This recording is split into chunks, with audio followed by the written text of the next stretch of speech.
Okay, legal personal experience. Okay, so I'm not going to tell you anything that I consider unethical, but I don't know if you need to list how much part time you did and how much full time. If you were an attorney during those dates, you're an attorney during those dates. If anyone asked you, you should tell them. But I don't know that you need to draw attention to the fact that you were an attorney, then staff attorney, then and draw attention to the fact that you were part time. Now you can look at right here. I always show people this. Always look at Grammarly. There's lots of pro writing aid, but you need to really look at your resume very closely and make sure that a company gets some properties.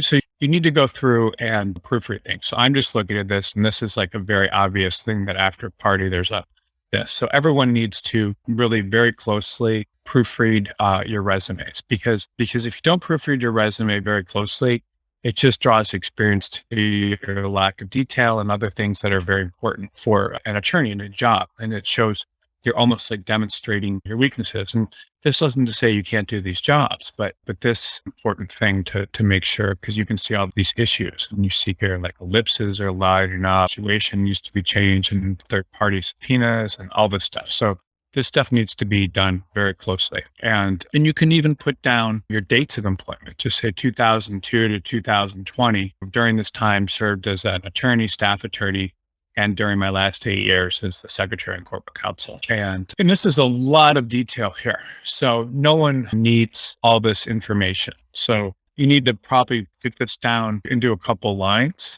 And anytime you guys are writing something or ladies are writing something, you think about, how do I use fewer words? Because work experience is the same as experience. And that this person, everyone a lot of times uses a lot of words. And when you use a lot of words and you say more than you need to, the problem is it makes people work, and nobody likes to have to do extra work. So your job as an attorney is to simplify information and make things begin redrafting.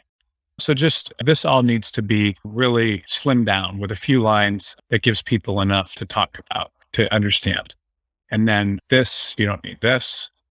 And then here you graduated in 96. Almost one of the things I don't like here is, and I don't mean this in a negative way, but one of the problems here is that this is a really nice run. Most people do not have 18-year runs, or I don't know how many, 18-year runs in an employer. So I don't think anybody's going to be too excited that you were the HR manager in the library while you were practicing law. So I don't know how important that is. And I don't know that they're going to be that excited that you spent a year as a tax, and then you were the director of administration and all these early jobs you had in your career. So what I would almost recommend doing would be it would be very nice to have this particular position just at the top, and then maybe a couple of lines, which is what this person did, which I liked.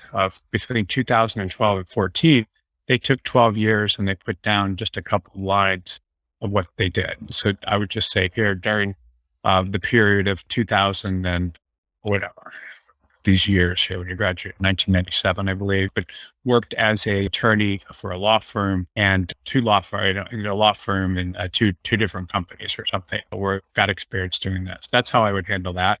And that's just going to look a lot better. And then it's going to look consistent. And then I don't know, this is, all in the same area of Pennsylvania. You can put that down there. And that's how I would handle that, because you obviously what you're doing and you were good at your last job. Otherwise, it would have kept you there that long and you would have stayed. So you have a lot of very good things.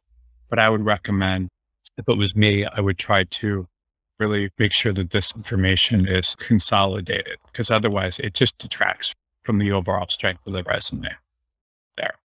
And then you always want to be careful sometimes when you talk about the whistleblower officer and these kind of things. And anytime it looks like you may be someone that could potentially be adverse to where you're working, that people don't like to see that. So I just would be very careful with that.